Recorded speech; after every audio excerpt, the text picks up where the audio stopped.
listening to Candace Owens as she give her commentary on the state of America, the state of the United States, and uh, and just giving her thoughts on the president himself.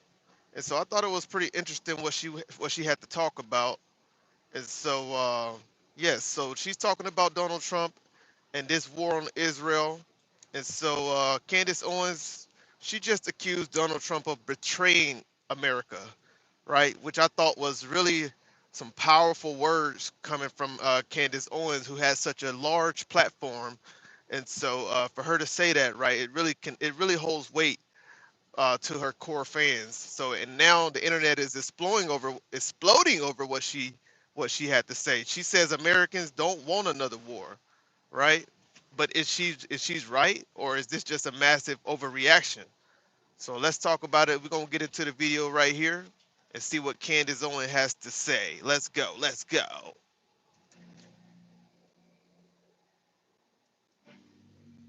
Tucker Carlson, he is trending right now. By the way, he's trending always. What he is doing right now is so remarkable and so brave, and he is challenging the conversation, changing our understanding about the way politics works. And he's just been so objectively honest and, again, brave in what he is doing. Good morning, But everybody. he's trending right now for a rather obscure reason.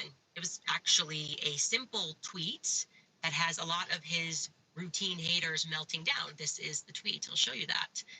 He wrote, "Pray that the spell breaks and the world is saved." That's all he wrote. Of course, we should pray. But what is triggering them about that? I think I know. I think it's the term, a spell. Yeah, a spell, because a spell implies some sort of witchcraft or magic is at work. And the timing of this tweet really is something, because I have had it on my heart and on my mind all weekend to find the right words to convey to my audience Good morning, what Andrew. is going on in this What's up, world. brother? How you doing? Literally and exactly that. People that practice occult magic are in this moment pushing for World War III.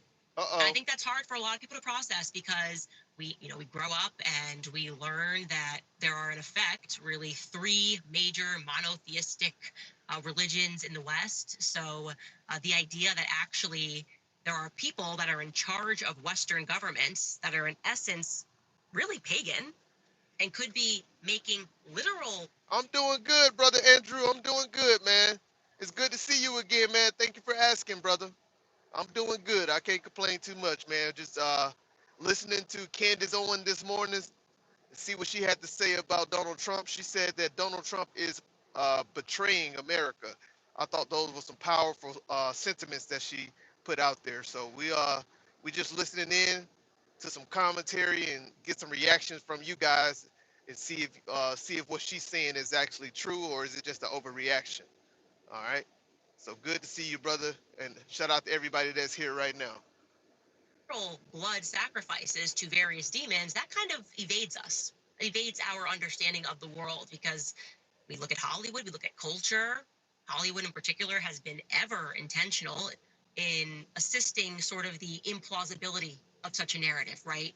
Movies, books that are published, if they delve into the topic of witchcraft and spell casting, it's reserved really for the category of fantasy, right? I've already delivered already. I'm headed back to the warehouse. I've already delivered. I had to deliver on a 11-hour drive, man. 11-hour drive. So I'm headed back to the warehouse now. I got about 3.5 hours left to drive, chat. It's fantasy if they're discussing it, or it's being mocked. Hocus Pocus or Harry Potter, really. What sort of crazy person would believe that ancient pagan practices are still happening in the real world? Mm. Okay, maybe in some remote third world village in Africa, but in the developed Western world, at the tippity top of government, you would be mad to even suggest it. Even when it's actually in our faces. Take, for example, this recent Paris fashion show collection from a brand known as Materiel Fecal. Just so you know, that translates to fecal matter. What? Wow, must have really been an inspired show. Fecal matter. Wow, no, so in your face, but don't you take it the next step further and think that, these people could be into some dark stuff, that would make you, again, a crazy person. Yeah. What about the much celebrated visual artist to the stars, the Serbian one? She's also an artist to the politicians. She does spirit cooking. Literally, that was what was in those emails. Marina Abramovic. She puts on performances in front of the most powerful people in the world. Performances like in 1974, when she sought to, quote, re-evoke the energy of extreme bodily pain using a large petroleum-drenched pentagram, which the artist lit on fire at the start of the performance. Standing outside of the pentagram, Abramovic cut her nails, her toenails, and her hair.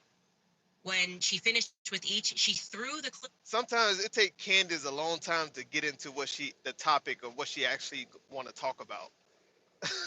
Like, I don't know. Sometimes I'll just be like, all right, let's get into it, Candace. Come on, like, get into what you want to talk about. You said Donald Trump is betraying America. Let's hear your thoughts. I want to hear your thoughts. Come on. You get into everything else. Everything else. But what the topic is it? What the topic is. Come on, Candace. Let us hear it. Come on.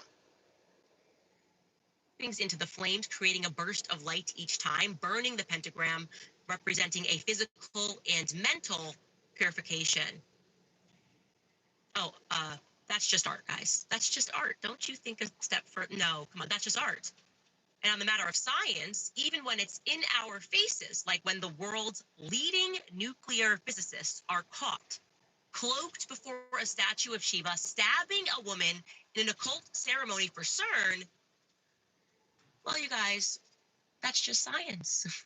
That right there that you are looking at on your screens was science, the best science, the best that science has to offer, the most ingenious people.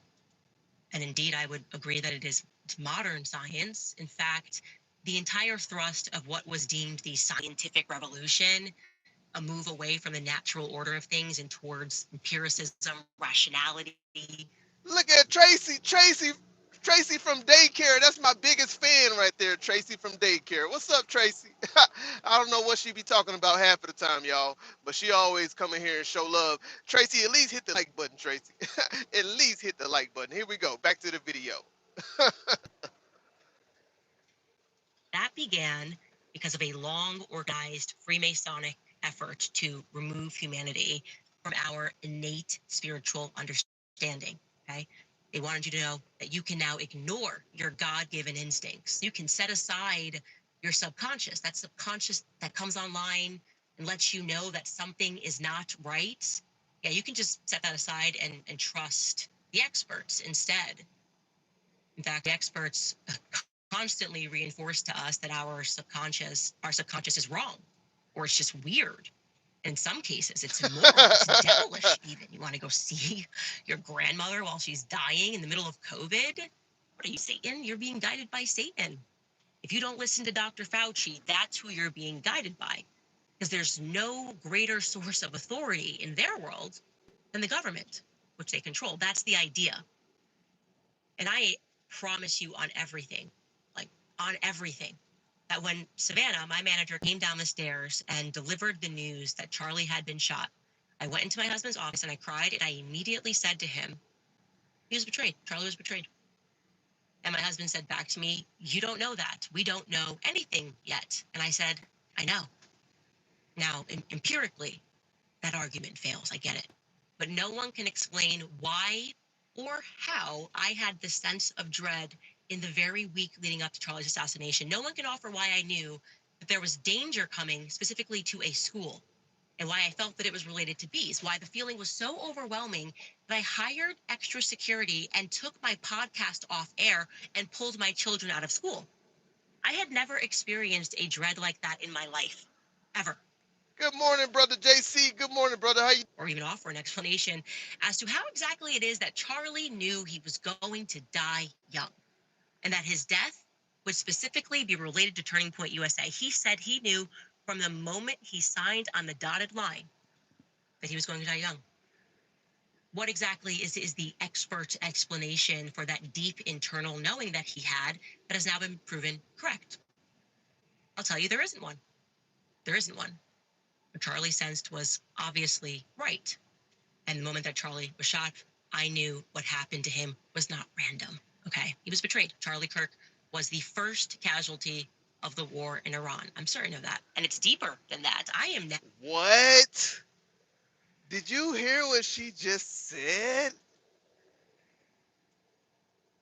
She said Charlie Kirk was the first casualty of the war in Iran.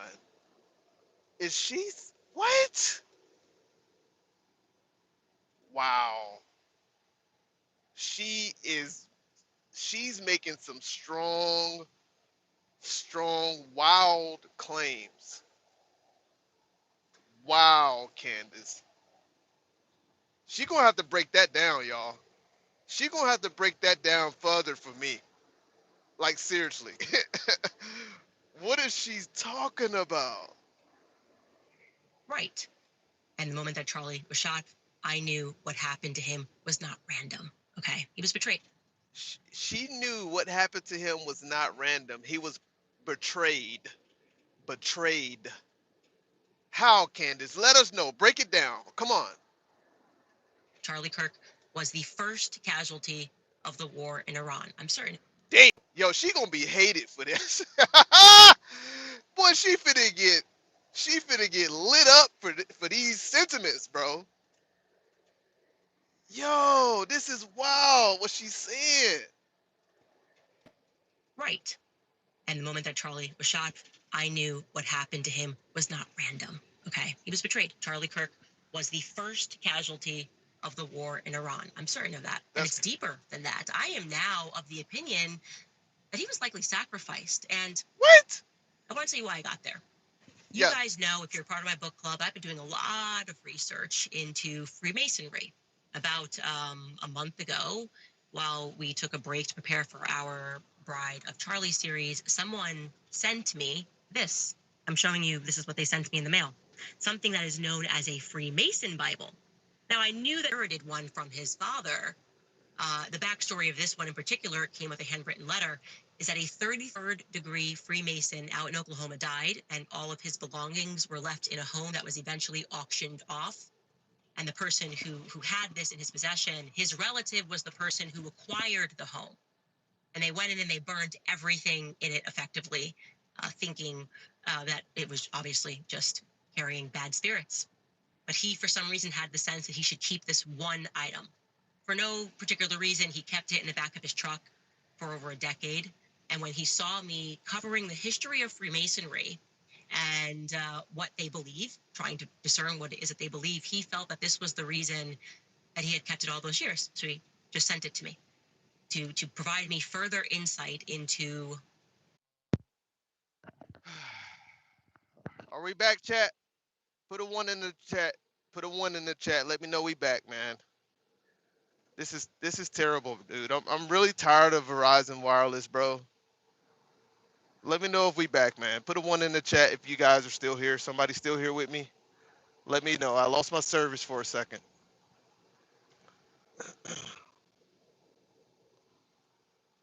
Into what they believe and what they practice at the top of Freemasonry. All right. This is not your We granddad's Freemason lodge. We back, okay? chat. Kind of, no, my dad was a lodge. It was just a no, this is not that. That is not what 33rd degree Freemasonry is.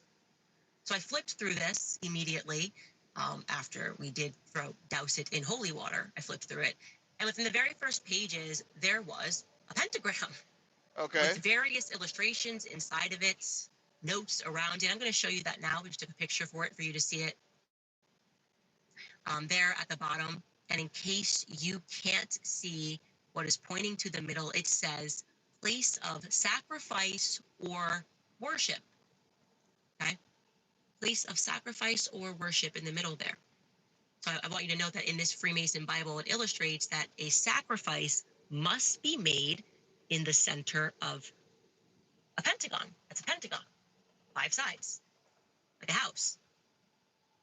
And I thought, how curious that chart. Good morning, Diaz, man. God bless you too, brother. Good to see you, man. Hope you're doing well, brother. We listening to some Candace Owens this morning. She said that Donald Trump has betrayed America. So we listening to her break down Freemasonry. Hopefully it comes around full circle as to how she feels this way. So we'll see. Lee was indeed seated in the center of a pentagon when he was killed. Let me demonstrate that for you. You can see that right there. So what? She believed that that Charlie Kirk assassination was a result of a Freemasonry ritualistic sacrifice or something? Is that what she's trying to convey here? Is that what she's trying to convey? Hopefully I'm picking up what she's putting down. Again, it was my. He said, nice. I'm gonna listen with you guys and appreciate you, big bro. Absolutely, Diaz. Stacy, good morning, Stacy. Good morning, Stacy. Good to see you. Here we go. Here we go. Independent study into Sigmund Freud that led me to learning about B'nai B'rith, the Jewish Freemason group, who I believe have been running our country since at least the Civil War. I've done my best to consume and learn about what it is that they believe, what they practice. This is occult mysticism, okay? The satanic. Candace Owens is a conservative. She's a conservative who has turned her opinion against the Trump administration. But she's a registered conservative. That's what she is. But she do not support the Trump administration though. That happened was real. Children are being harmed. They have been harmed in occult ceremonies for a very long time. This is an ancient practice. And this is not to be confused with Judaism in any way. In fact, they rely on you confusing it. In no shape or form does this have anything to do with any of the monotheistic religions. Okay? Judaism is merely a mask that these pagan occultists wear, just like Christianity is one of the masks that they wear. The Star of David, as they term it, is in fact an occult symbol meant to represent King Solomon's ring. There is no way that you can avoid this. There's no way that they can try to rewrite history.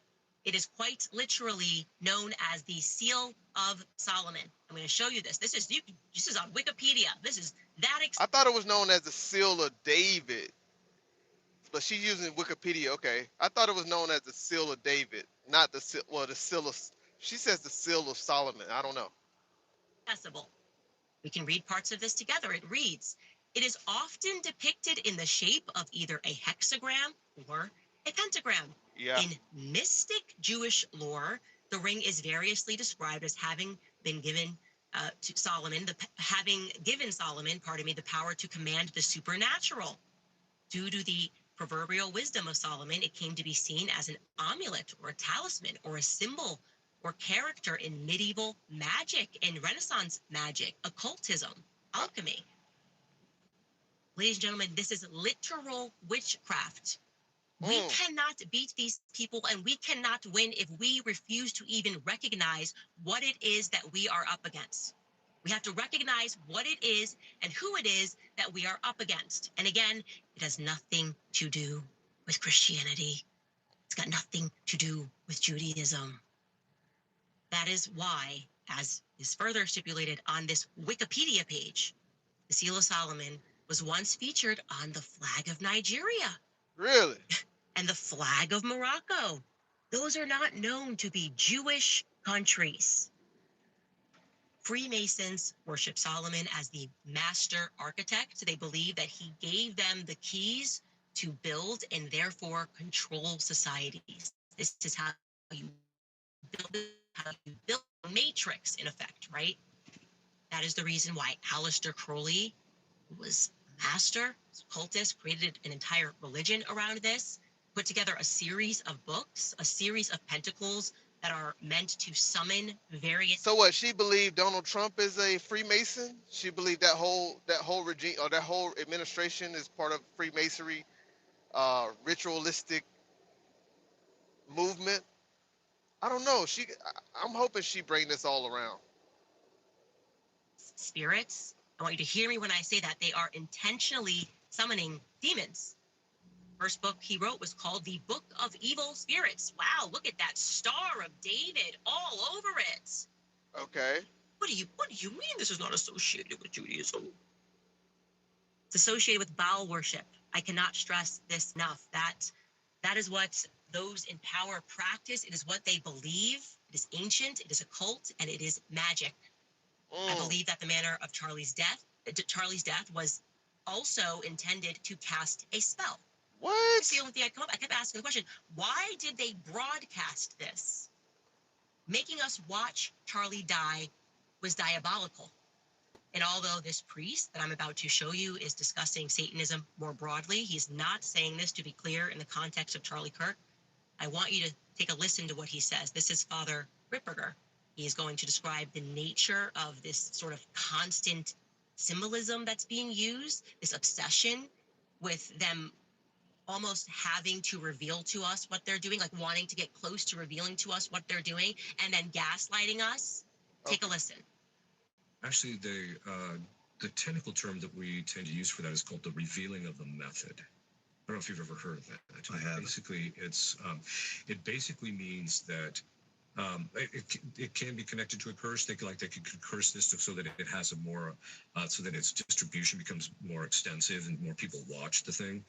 But a lot of times what that is that the thing about Satanists, and also even though it's occult in the fact that it's hidden, there's a side to diabolic psychology that even when they remain hidden, they still want to show themselves in some way. They're still going to reveal themselves in something. They can't help it. And it's the same thing you see.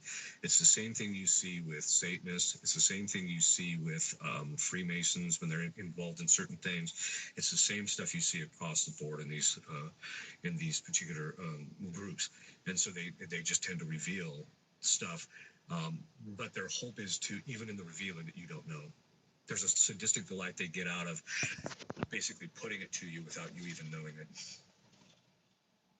Yes, that is accurate.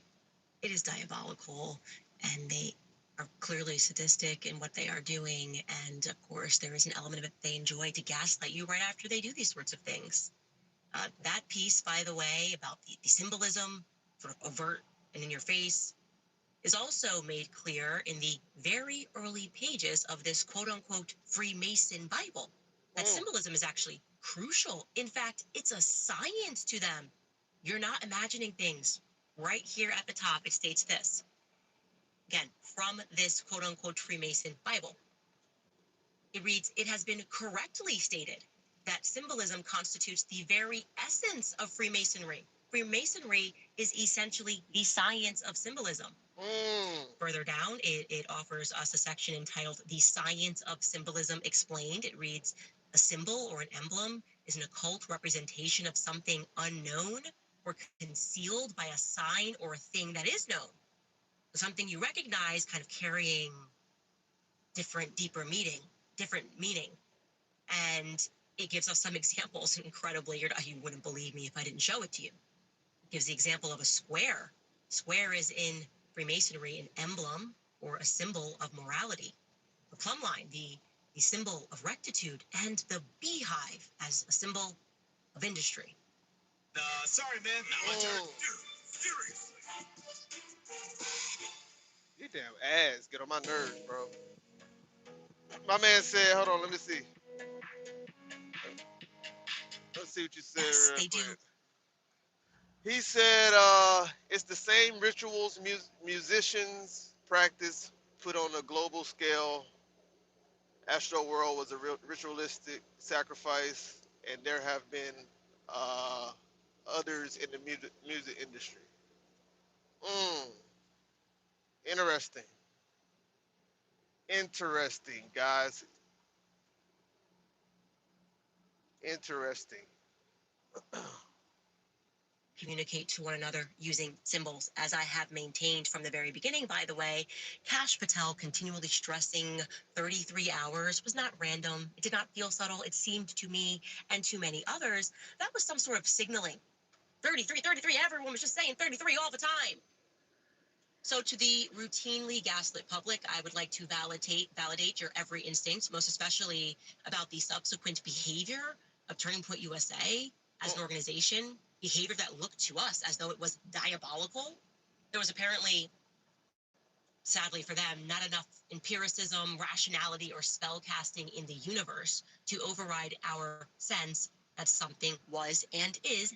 You said your comments keep getting deleted, but I'm not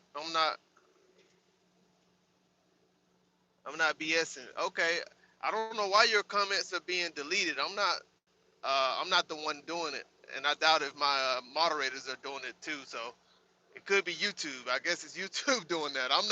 I'm not doing it. Somebody's doing it, but it ain't dumb. Understand that, chat. It ain't me. All right, but you can say what you want to say, brother. We ain't gonna delete your comments. Yeah, we ain't gonna delete the comments over here. Do your thing, brother. Deeply wrong. Deeply, okay? Deeply wrong. What did they give us? The horrific murder of a man, followed by the joyful coronation of his wife, who is now inviting his enemies onto the very ship that he built? Spiritual ick is what we felt. Okay? Words have meaning. They sent out their broadcasters, effectively, to cast something more broadly to the public. What they cast was, she's a grieving widow. That's what Charlie would have wanted. 6 feet social distancing. To what end, though? To what end? I believe it's pretty obvious now. There was an ultimate goal of raising Erica's political profile as a potential presidential candidate down the line. Actually, that was explicitly and almost immediately seeded by her dear friend, part-time homosexual deviant, Tyler Boyer, who she can't remember how she met. Take a listen to what he said a mere 12 days after Charlie's assassination. Do you see politics in her future down the road? Yeah, it's funny. I had conversations with Charlie about that. So he was like, man, Erica could be so much bigger and better than me at almost everything. We laugh all the time about it because people were like, Charlie was going to be president someday. He believed firmly that Erica was going to be president someday. Well, there it is again. Them telling us the private conversations were the exact opposite of everything that Charlie was saying publicly. Women, get married, have children, have lots of children, stay home. That's more important. In the days leading up, Erica said she stayed back because Charlie said home needs you. That's why she didn't go to the September 10th event. They were just on a tour. Charlie was just every day telling people that family's the most important thing. But privately, when he sat down with Tyler Boyer, he was like, Erica's going to be president. That's what I want for my wife. I want her to be president and to be also the CEO and chairman in the event of my death. And, he wasn't the only one. You got to go backward to really realize how deranged everything was. Here is Frank Turek on October 7th, just 3 weeks following Charlie's assassination. Take a listen. I used to say to him, the ticket in 2028 is going to be Vance Kirk. And I said, I don't know if you want to take it because I don't think you're going to have the same effect as the president of Turning Point USA. But you know what? Between you and me and our listeners, I'm not giving up on the Vance Kirk ticket. Well, it's very exciting in there. But I think Erica would be an amazing president someday. That, my friends, would be an example of a Father Ripplinger described diabolical psychology. Like, oh, Charlie was going to be the president, but you know what? It was Vance Kirk is what we were hoping for, but now he's gone. I just realized we don't have to let go of that hope because there's still a Kirk and there's still a President Vance. That could be really beautiful and exciting. Could be what Charlie wanted in the end. And of course, here is the very and always excited Mikey McCoy echoing that sentiment. Take a listen. He left behind these blueprints for her. And just... And for you. Yeah, there you go. And for you, Mikey. Yeah. And, go ahead. Yeah, we don't really ever know what the outcome's going to be. I definitely thought maybe there would be a Vance Kirk ticket. Maybe there still will be a Vance Kirk ticket. Mm-hmm. Beautiful. Just beautiful, isn't it? Who could deny this sort of a destiny? Erica being the president in her husband's place, and they're smiling and they're laughing about that plausibility. And we're never going to see those blueprints, guys. They did say to Mikey McCoy, my 21-year-old person who I have no idea how he even got this job as chief of staff, but these blueprints are for you. I didn't responsibly give them to someone that was running my estate, lawyers. No, I wanted to leave these for you and to Erica because I don't know, she just would understand these blueprints. With everything that I have thus far uncovered about Erica, I do believe that that was her ultimate goal, the White House. I think Elizabeth Lane read Erica correctly when she posited that she may be a psychopath because, in my opinion, only a psychopath could, after her husband's public assassination, offer a raise to Dan Flood, the security guard who failed Charlie in every possible manner and way on September 10th.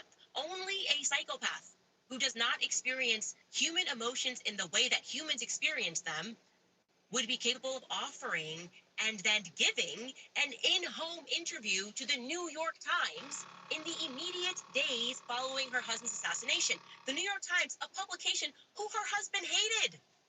Who her husband hated. And would then tell that journalist that the least traumatizing part was the idea of raising her children without a father. Okay? A psychopath is the best answer that I can come up with for why she felt compelled to go into the office the same week and to bring her kids every day rather than tending to their every emotional need at home as they come to the realization that they will never see their father ever again. A psychopath is my best explanation. My best explanation for why she told Jesse Waters that she had zero fear. None at all. No, she wasn't scared to walk out the door the very next day with her kids in tow.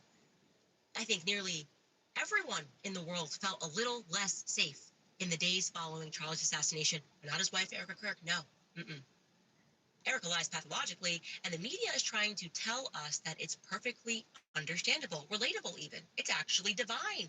She lies because she's so godly that she forgave the person who allegedly murdered her husband before she even saw evidence of his guilt.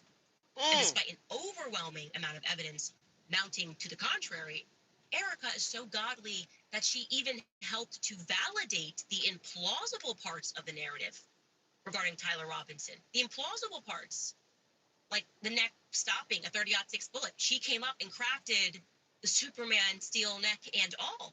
No questions did she have, just faith, deep faith, and lies, a lot of lies. And to be sure, whatever the attempt was with Erica, pay attention to me, media. It has failed categorically, so stop it. Okay, all of your little media spells are failing as of late because we've recognized that they are very easily defeated by truth, loud truth. And more people are daring to speak it. More people are feeling inspired by Tucker Carlson to stand up and to recognize what it is we are fighting in this world. True evil, old school, ancient evil. We even have comedians that are daring to make jokes about the obvious, obvious. Like Tim Dillon, take a listen. You know, you look at the Kirk thing, right? Remember that? You look at that, and you try to zoom out and go, all right, tragic death on its face. We see the furry's boyfriend, that thing. Okay, then we zoom out, we go, wait, the wife's weird. Something up with the wife. The organization's weird. Something's up with them. You know, 3 weeks after the guy's dead, she's out there with sparklers. You know, they're doing Cirque du Soleil. Something's off. Something's weird. Now we find out, like, the wife it's beyond weird. It's creepy. And there's a very good chance that this woman was his handler. That he was this powerful young guy who raised a lot of money for a lot of people and took a lot of money from a lot of people. And money's never free. Come on. So you think about it, you say you have this, how do you direct a guy like that who's incredibly important? He's running the largest young voter, registration organization. He's handling large sums of money. He's out there sculpting narrative as it regards to domestic and foreign policy. So you have a handler who comes in, and she may have loved him. I'm sure she loved him. Why wouldn't a handler love her husband? Because even though she was his Mossad handler and probably had him killed, no marriage is perfect. Damn. No marriage is perfect. Truly. Now I had him unalive. There's no marriage that is perfect. Right. She may have been his handler, and they came to her one day and said, he found out you're his handler. Or she might have told them, she might have said, listen, we got problems. This guy, and I'm not the only one saying this, don't kill me. Huh. I'm saying, we're not breaking news here. We're not breaking ground. We're reviewing. We're analyzing. Yep. We're like behind the 8 ball. This woman may have said, called someone up and said, we got bad news here. This guy found all the laundered money, and now he knows I'm his handler, and he thinks that invalidates the marriage because I'm his handler. And they were like, can we do anything about it? Is there anything we can do here? And she goes, I don't know. And then they go, well, we might have to, unalive him. And she cried, and she was sad, whatever. And I'm not saying any of that happened. I'm saying that's more reasonable than what kind of we're being told. That's all. Time exists to help everyday Americans make it. You get paid on your terms, the world opens up. And of course, he is correct. He's absolutely nothing that we're being told is reasonable whatsoever. It doesn't make any sense. We are very quickly arriving at a moment. By the way, I noted from my producer that some of you guys on YouTube got cut off for the first 4 minutes of the show. Just to let you know, we are speaking about people who were having a panic, a meltdown on X because of Tucker Carlson's tweet. Very simple tweet. He said, pray the spell breaks and the world is saved. What I am positing is the reason why they are so triggered is because of the word spell, which implies witchcraft, which implies the occult. And that is what this is. That is the moment that we are arriving in, is that we need to wake up to what it is that the people at the top believe. What is their guiding theology that keeps us constantly embedded in wars in foreign territories? What is it, Candace? Constantly murdering children, looking the other way when children are being harmed. This brings me to President Trump, who has actually transformed into the longest running joke. It didn't take for me Charlie Kirk's death to wake up to what he was very fast becoming and what he now is. And I will have a lot to say to him, a lot to say about him when we get back from this quick break. Silver market. The United States has officially added silver. She about to get into what it is. What up, Aiden? Good morning, Aiden. The weather boy is back. Shout out to Aiden this morning. What's up, Aiden? I know who you are, little bro. You thought I didn't know who you were. That's my little bro, man. Shout out to Aiden. To its critical minerals list, raising important questions about what this designation means for national security and economic viability. So when you buy silver to help protect your savings, you're also buying a critical mineral that's needed for the U.S. and the economy to survive. That's why I want you to reach out to my partners over at Goldco. They are the #1 gold and silver company in the country. They have over 8,000 5-star reviews, and they have the best gold and silver offers in the business. Right now, get your free 2026 gold and silver kit from Goldco and get up to 10% in bonus gold or silver while supplies last. Go to CandaceLikesGold.com for details. Again, that's CandaceLikesGold.com. Also want to tell you guys about the Wellness Company, because in 2025, the cancer research global spend was $356 billion. Big Pharma's cancer drug revenue increased by 70% in the last decade. Meanwhile, cancer rates in people under 50 have doubled. Whether it's because of the vaccines, our lifestyles, or the environment, one thing is clear: we still don't have affordable or effective treatments. This is where the wellness company steps in to help you own your health. For example, the gold standard parasite cleanse, which is ivermectin and mebendazole, has shown success in triggering cancer cell death, which wakes up the immune system and initiates an immune response while hindering blood supply to tumors and halting metastasis. The wellness company, you can order it right from your home. USA compound prescribed ivermectin and mebendazole designed to help the body eliminate parasites with proven off-label cancer-fighting benefits. Each bottle contains 90 capsules, enough to complete 4 21-day cleanses. All you need to do is fill out a quick intake form. A doctor will review it, and your medical-grade parasite cleanse will arrive. Man, she must be getting a bag from them sponsors, bro. She must be getting a bag. This is the longest freaking sponsorship announcement I've ever seen on anyone's live stream. They must be paying her a bag, bro. Literally. She got to read out the whole fine print. A week. So head to twc.health/Candace or visit twc.health and use code Candace at checkout to save $90 off plus free shipping. That's twc.health/Candace.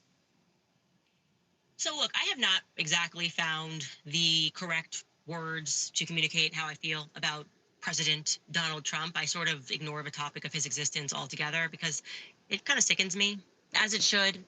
It should. If you were 2015, 2016 running around in MAGA hat, catching all of the figurative bullets for supporting him, standing up to the never Trumpers who are now running his administration, this level of deceit and betrayal should sicken you. Right? The human spirit isn't really meant to contend with that sort of deceit. You're not supposed to even fathom a scenario where someone like Charlie Kirk quite literally dedicates his entire professional career, builds up an organization meant to help Trump, to empower Trump, conservative principles one way or the other. And in return, when Charlie Kirk is assassinated in front of the world, Trump just dedicates a total of two tweets, 3 tweets at most, to demanding, and he never demanded an investigation. And one of those tweets that he dedicates to Charlie Kirk is an AI image of Charlie hugging an Israeli flag. Yeah, it's pretty gross. Trump has shown more interest in debunking the mainstream media narrative about whether or not he's balding than he showed any interest in investigating who murdered a person who was supposed to be his dear friend. Was I will employ every reason? Nope. He was good. So how exactly are we supposed to process that? We are to simply understand, I think, that Trump has loyalty to no one but himself. It probably wasn't even anything that deep that they offered him. It was probably just like, hey, we'll give you a piece of real estate in Gaza with your name on it. Also, favorable headlines in the New York Times. We put that on your desk every morning and we tell you this is how everybody thinks. You think they still have power. Honestly, that's probably all it took for Trump to betray not just the legacy and the memory of Charlie Kirk, but also his supporters, the very supporters who followed him into battle. Some who literally spent time in prison after January 6th because they believed in him. Trump has betrayed every last single one of us, okay? Make no mistake about that. Trump is now an ever-Trumper. The very people that we had to fight to get Trump into office, he is now partnered with and insulting us. And he thinks that we're too stupid to notice or something. That he promised low gas prices, that he promised no more forever wars, no more involvement in Middle East conflict. And we're now getting the exact opposite. And that's happening because he's a coward. He is a coward for doing this to the American people. And that's going to be his legacy. His legacy is going to be a person who could not stand up to Bibi Netanyahu, a person who just loves money and loves the idea of his name on anything. This is what the world will remember about Donald Trump. Thus far, in 1 year, to recap, his administration has worked to allow the slow erosion of the First Amendment on college campuses, special carve-outs for anti-Semitism. So, in effect, hate speech laws. There's a new IHRA definition for anti-Semitism, a definition that is so broad that it includes, quote, accusing Jewish citizens of being more loyal to Israel or to the alleged priorities of Jews worldwide than to the interest of their own nations. That's interesting because he then rather, because he doesn't even know what they're writing and what they're putting together, he's not paying attention, he hilariously violates his own law when he just. Somebody said, bro, still listening to Candace Owens in 2026, bro. Uh, honestly, this is just for reaction and commentary. I really I'm bored listening to her, to be honest with you.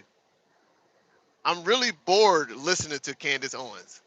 I don't listen to her on a daily basis. I don't follow her podcast, but I just wanted to hear what she had to say about Donald Trump because she said that he has betrayed America. So I want to see how she comes to that, how she came to that conclusion to believe that.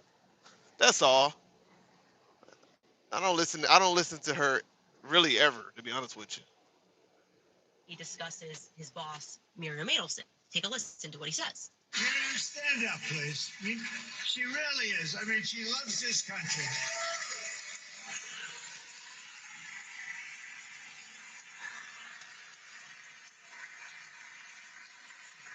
She loves this country. Her and her husband are so incredible. We miss him so dearly. But I actually asked her, I'm going to get her in trouble with this, but I actually asked her once, I said, so Miriam, I know you love Israel. What do you love more, the United States or Israel? She refused to answer. That might mean Israel, I must say. We love you. Thank you, darling, for being here. That's a great honor. Never sue the person who hit you after a car accident. I just got $100,000 for an accident I was in last month, and I didn't sue. So Trump is saying that the person that he took $100 million, $200 million from, I think in the end, loves Israel more than she loves America. She served in the IDF. That's what he's saying to you. Trump's administration then delayed the release of and then gaslit us over the Epstein files. He called the files a Democratic hoax. Yep. He asked us famously, are we still talking about the Epstein files? Are we still talking about children being harmed? Yeah, make no mistake, that translates into providing cover for Jewish pedophiles, because that's what Jeffrey Epstein was, an occult Jewish pedophile.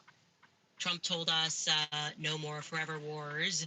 They definitely marketed themselves as pro-peace, him and Vance. That was the ticket that they ran on until Bibi Netanyahu said Venezuela's anti.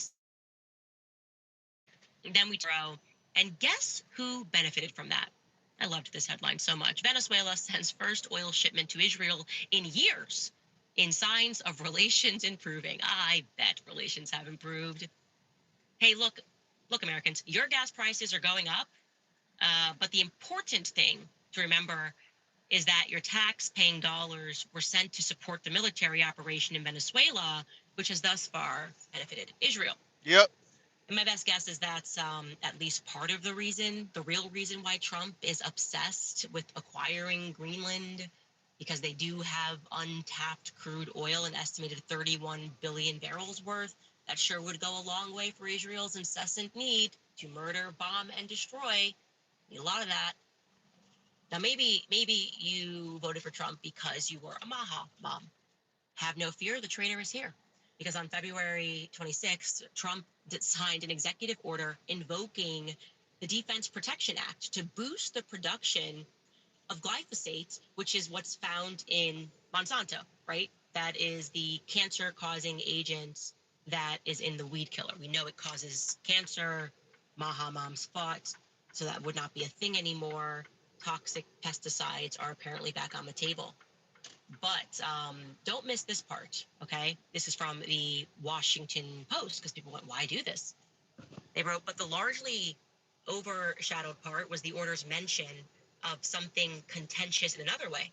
The manufacture of munitions used by the United States military. Bayer, which makes glyphosate, is also the only company in the United States that manufactures a form of elemental phosphorus, which is called white phosphorus, which is used to make the weed killer. Ah, okay, phosphorus. That white phosphorus is also used to make munitions deployed as smoke screens and incendiary devices that can violently burn property or people.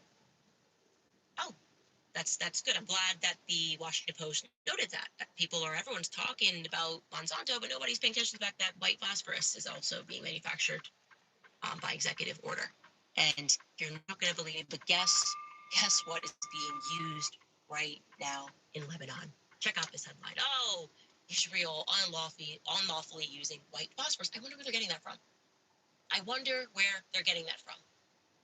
Probably from the pro-peace ticket. It was all peace, peace, peace. It's always peace until Israel gets involved. They don't know peace. They don't want peace. Bibi instructed Trump to bomb Iran almost immediately.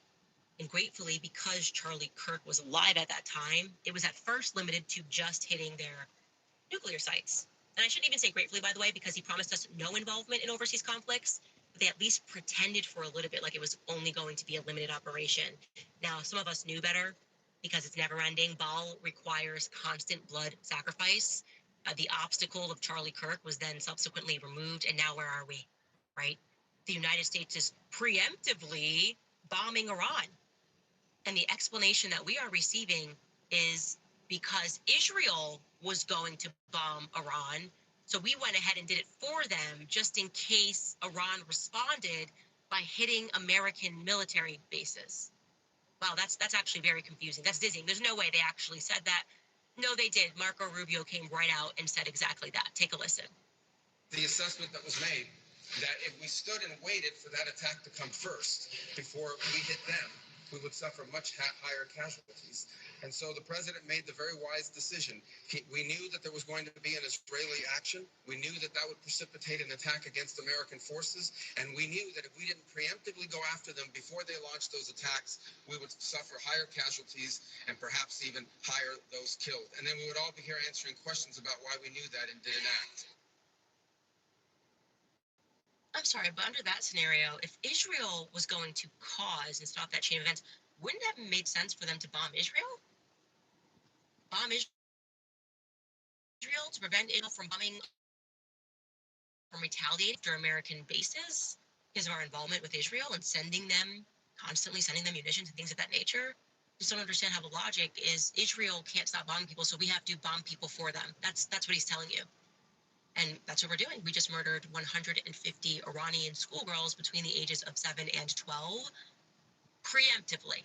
Don't worry, guys, it was preemptively because Israel was probably going to bomb them and kill them. So we went ahead and did that for them. So long as you say preemptively, it makes it okay. Don't even think further. I ain't gonna lie, y'all. I can't believe we did that, man.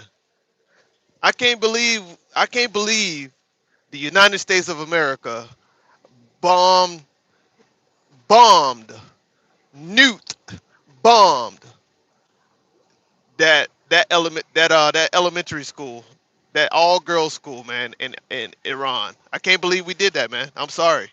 That I'll never be able to wrap my head around that being okay. Somebody needs to be held accountable for that, man. 150 young girls was unalived, collateral damage. That's crazy, bro. That's crazy.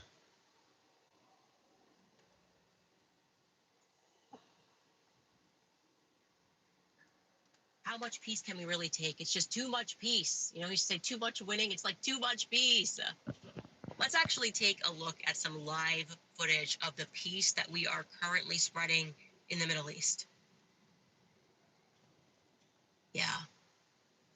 Preemptive peace. We had to do, I can explain it. I can explain it for you guys. It looks like peace. I'll reiterate my perspective that Trump allowing this to happen, allowing this to go forward, it makes him a traitor and it also makes him a coward. And you would do well to accept. Okay, stop playing left. Stop saying it would have been different if Democrat was in office. Stop playing Republican or Democrat. Wake up. These people occupy both sides. And I believe very much that world wars are in effect global resets. That's why they always want them. They use propaganda to convince people to sign up for their own slaughter. Something that lives in my mind rent free is Finkelstein, informing me that Israel had a literal and actual government policy known as mowing the lawn in Gaza, where the IDF would just at random begin shooting and killing Palestinians to ensure that the population didn't grow. Just like, oh, no, too much population. This is, to me, when I see everything going on right now, and